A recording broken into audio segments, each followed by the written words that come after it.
Prescription drug abuse is a major health epidemic in the U.S. Some 50 Americans die each day from prescription painkiller overdoses. Overdose deaths involving prescription painkillers have quadrupled to 16,000 since 1999, and now outnumber those from heroin and cocaine combined. As prescription drug abuse has increased, so has the need for treatment. But only 1 in 10 Americans with a substance abuse disorder receives treatment. Drug overdose deaths, the majority of which are related to prescription drugs, are now the #1 cause of injury death in the U.S., surpassing car accidents. Learn how your state is preventing misuse. A great day, everyone. Hello, we are from Group 3, and our topic for today is drug abuse and drug dependency.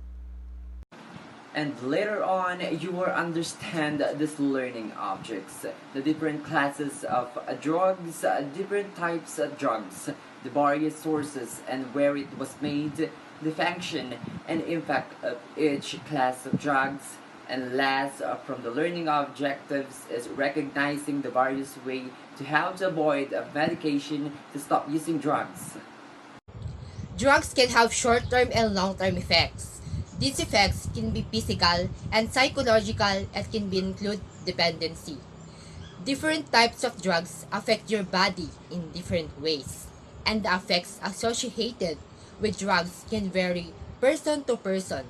How drug affects an individual is independent on a variety of factors, including body size, general health, and the amount of strength of drug, and whether any drugs in the system at the same time.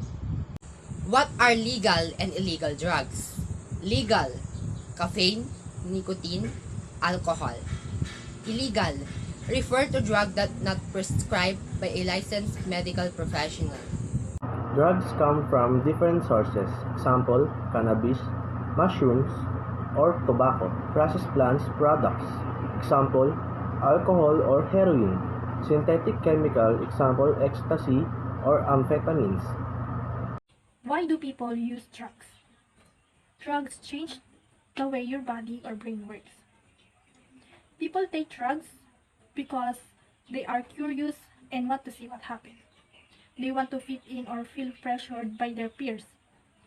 They enjoy the effect on their body, for example, feeling excited and energetic or relaxed and calm.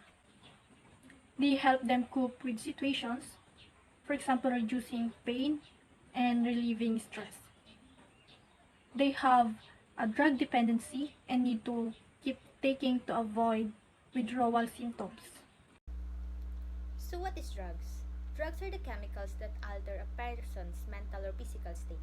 They can have an impact on the way your brain functions, your emotion and actions, your comprehension and your senses. As a result, they are unpredictable and dangerous, especially to children and for the young people.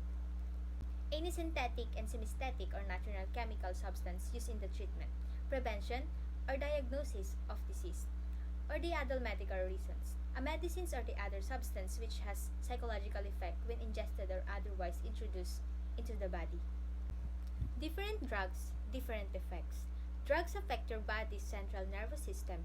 They can affect how you think, feel, and behave. The main 4 types are depressants, hallucinogens, stimulants, and narcotics. So 1. The depressant. Depressants slow or depress the function of the central nervous system. They slow the messaging going through from your brain. In small quantities, depressants can cause a person to feel relaxed and less inhibited. In large amount, they can cause vomiting, unconsciousness, and death. Depressants affect your concentration or coordination and slow your ability to respond in situation. It is important not to operate heavy machinery while taking depressants.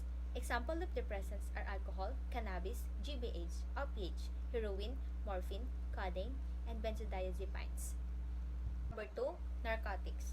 These drugs that relieve pain often induce sleep. For example, morphine, codeine, and heroin. Number 3. Hallucinogens. Hallucinogens distorted your senses of reality. You may see things or hear things that are not really there, or see things in a distorted way.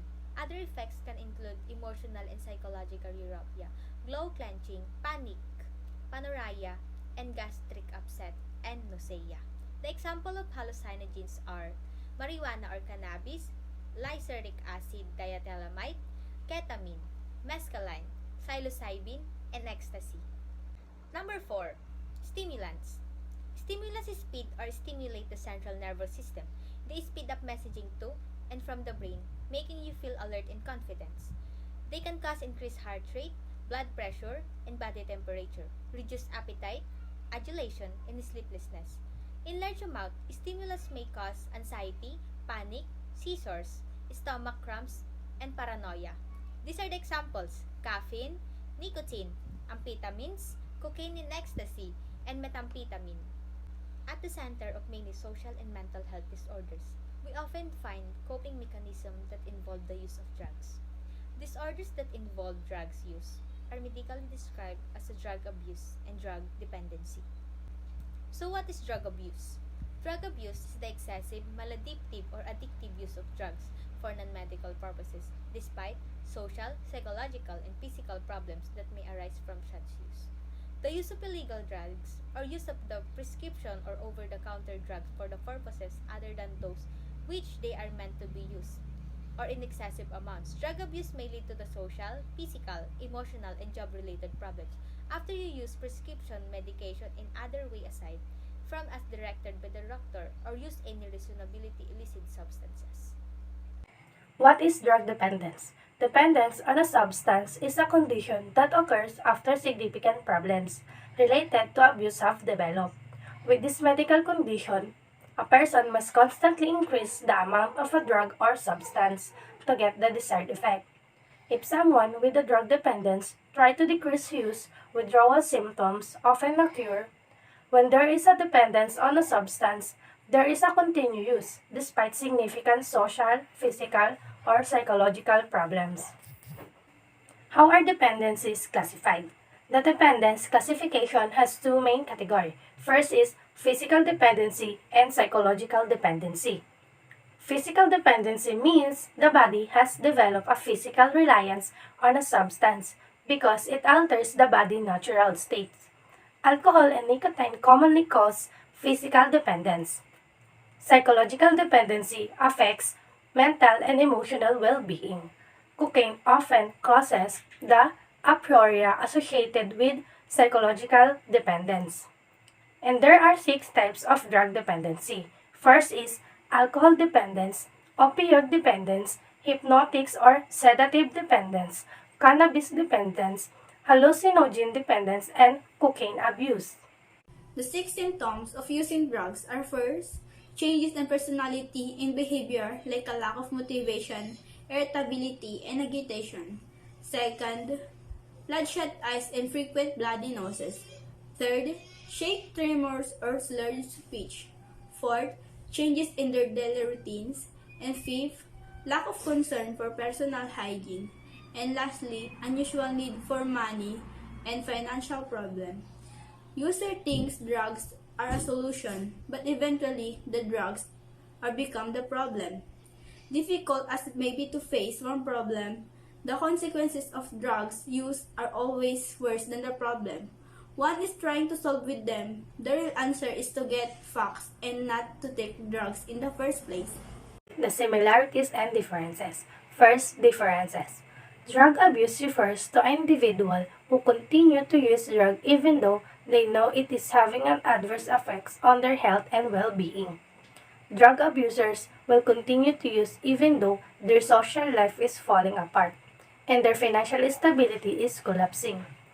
Drug dependence occurs when an individual has built up a tolerance to a particular drug or drugs. With tolerance comes the need to take more and more of the drug in order to achieve high.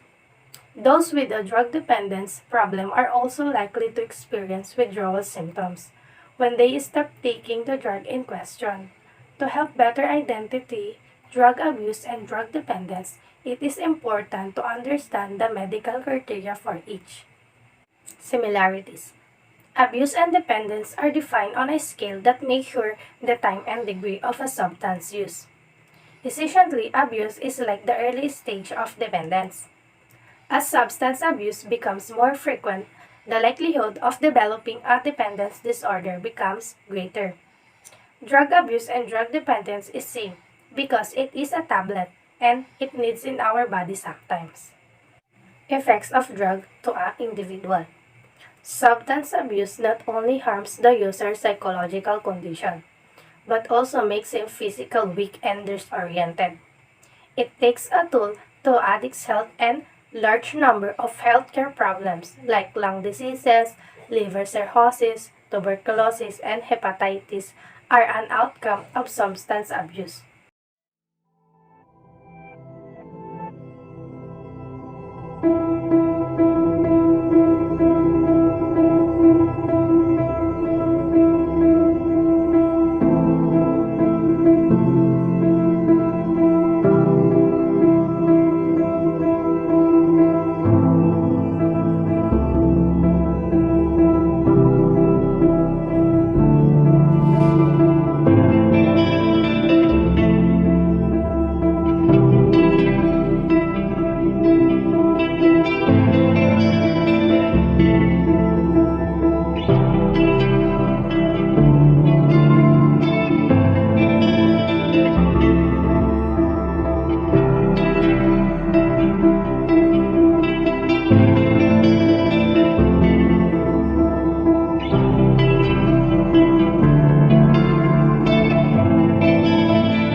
Family.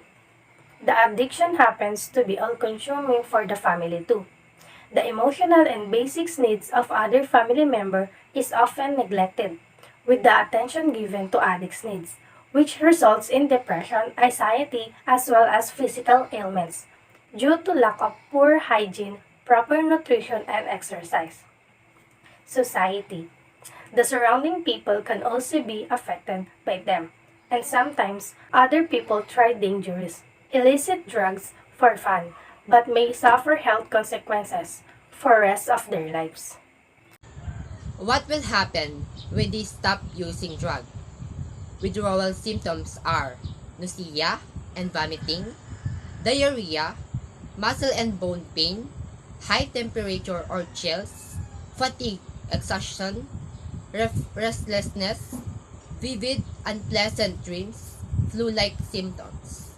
If someone with a drug dependence tries to decrease use, withdrawal symptoms often occur when there is dependence on a substance.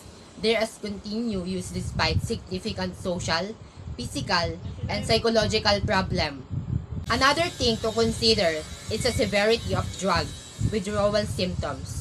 Some people experience only mild discomfort during the withdrawal period, while others definitely disabled by the reactions. The severity symptoms is usually influenced by the factors listed above. The exact effects of drugs withdrawal symptoms range from person to person. They include physical, psychological, and behavioral symptoms, as well as numerous other categories. Splitting them down into groups is easier way to understand effects of drugs withdrawal. The following are few examples of how the body may react of quitting drugs. Not all drugs are the same, and not all people are the same. Different substances affect people in different ways. Exact types of the drug withdrawal symptoms are person experience dependent on a variety of situations.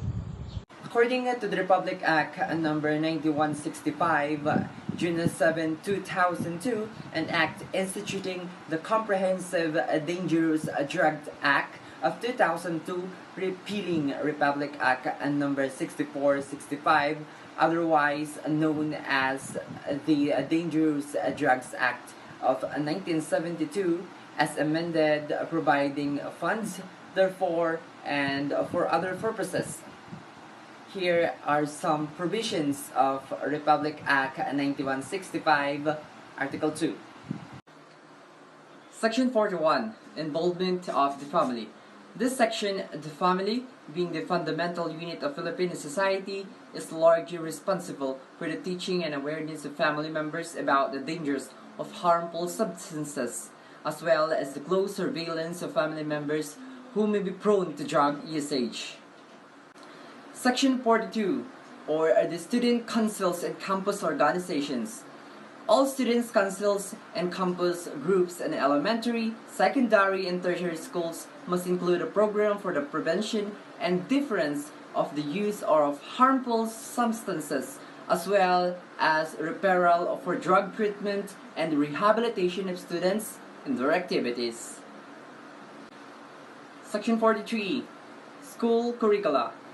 All public and private schools, whether general, technical, vocational, or agricultural, as well as non-formal, informal, and indigenous learning methods, must include drug addiction prevention and control instruction in their elementary, secondary, and tertiary curriculum.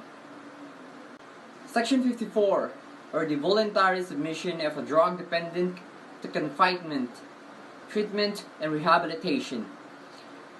A drug addict or anyone who violates Section 15 of this Act may apply to the board or its dollar-recognized representative for treatment and rehabilitation of his or her drug addiction, either directly or through a parent, spouse, guardian, or relative within the fourth degree of consanguinity or affinity. Following such an application, the board will present the case to the court, which will order the application be tested for drug addiction. If a DOH accredited physician certifies that the applicant is a drug addict, the court shall order that he or she undertake treatment and rehabilitation in a center recognized by the board for the period of not less than 6 months, provided, however, that Section 56, or the temporary release from the center after care and follow-up treatment under the voluntary submission program. In this section, the court shall order the drug dependent's release and condition that he or she report to the DOH for after-case and follow-up treatment, including urine testing for a period not exceeding 18 months, under such terms and condition as the court may impose. Section 59, or the escape and recommitment for confinement and rehabilitation under the voluntary submission program. If a drug addict in the voluntary submission program escapes in this Section 59, he or she may submit himself or herself for recommitment within 1 week, or his or her parent, spouse, guardian, or relative within the fourth degree of consanguinity or affinity may surrender him or recommitment within said period, in which case the period will issue the appropriate order. Section 70, or the probation or community service for a first-time minor offender in lieu of imprisonment. The court may, after imposing the punishment, place the accused on the probation or impose community service in lieu for incarceration, even that the term imposed under this act is heavier than that imposed under the current law on probation. In the case of probation, the board, in collaboration with the Board of Pardons and Parole and the Probation Administration, will conduct supervision and rehabilitative surveillance. The board shall make a written report to the court recommending termination of probation and full discharge of the probationer upon compliance with the probation terms, and the court shall issue such an order. Section 84, or the powers and duties of the PDEA. The PDEA shall implement or cause the efficient and successful implementation of the board's National Drug Control Plan, resulting in a national drug campaign program that includes drug law enforcement, control, and prevention with the help of relevant government agencies. Investigate all violators and other matters involved in the commission of any crime related to the use, abuse, or trafficking of any dangerous drug and or controlled precursors and essential chemicals as provided for in this act, and Presidential Decree number 1619 and enforce the provision of Article 2 of this Act relative to unlawful acts and penalties involving any dangerous drug and or controlled precursors and essential chemical. Arrest and detain all offenders as well as search them and seize or confiscate the effects or proceeds for the crimes as required by law and take possession of them. Prosecutors and enforcement agents are entitled to hold guns for this purpose. According to existing legislation, initiate and carry out of a national campaign for drug prevention and control program in which it may enlist the help of any government department, bureau, office, agency, or instrumentality, including government-owned and controlled corporation, in the anti-illegal drugs drive, including the use for the prospective personnel, facilities, and resources for a more resolute detection and investigation of drug-related crimes and prosecutions of the offenders. Submit annual and periodic reports for the board as needed, and execute additional duties as authorized or required by law and as directed by the President or recommended by the Congress. As the lead agency in the enforcement of the anti-drug law, the PDEA suppresses the supply of dangerous drugs, implement dangerous drugs board policies, controls and regulates the legitimate use of dangerous drug and controlled precursors and essential chemicals, supervise the anti-drug activities of the drug enforcement agencies, coordinates the participations of all stakeholders in the anti-drug campaign. The government campaigns and advocacies about drugs. First, the Barkada Contra Droga, BKD peer groups against drugs. Second, National Youth Congress on Drug Abuse Prevention and Control. Third, Drug Abuse Resistance Education, the DARE program. Fourth, the Kids Against Drugs program. Fifth, National Drug Education Program, the NDEP program. And last, Drug Abuse Prevention Program for the Transport Group.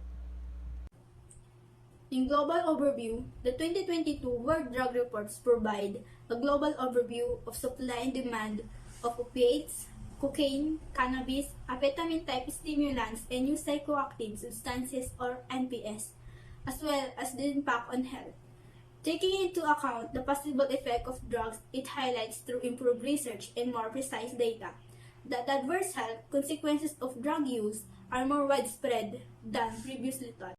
Drug user in the Philippines dropped from 1999 to 2016. 1999, 3.4 million, 2004, 6.7 million, 2008, 1.7 million, 2012, 1.3 million, 2014, 3 million Duterte claims, and 2016, 1.7 million but Duterte claims 4 million.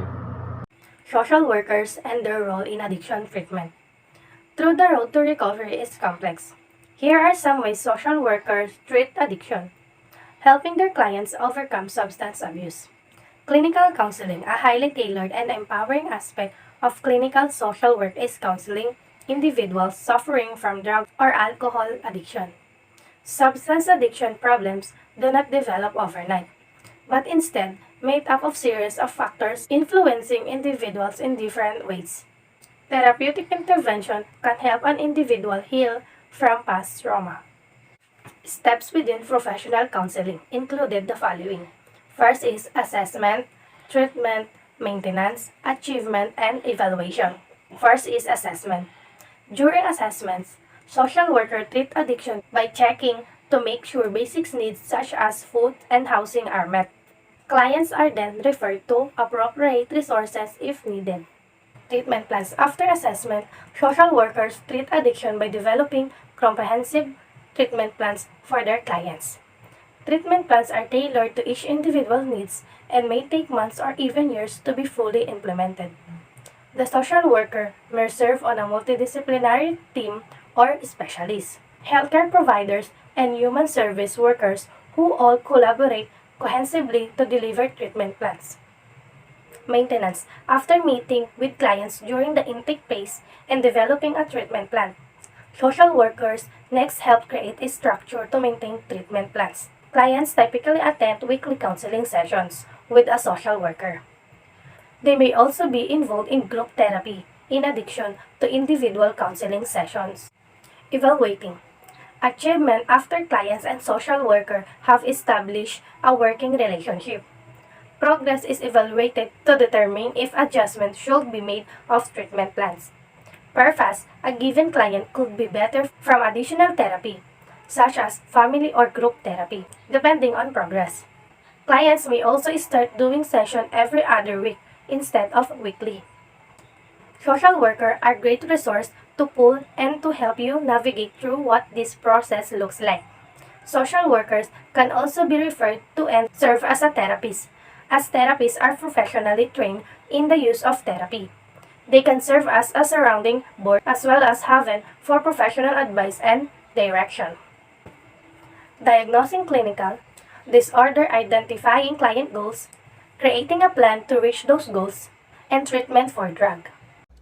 There are many options that had been successful in treating drug addiction, including behavioral counseling, medication, medical devices and application used to treat withdrawal symptoms or deliver skills training, evaluation for treatment for co-occurring mental health issues such as depression and anxiety, long-term follow-up to prevent relapse.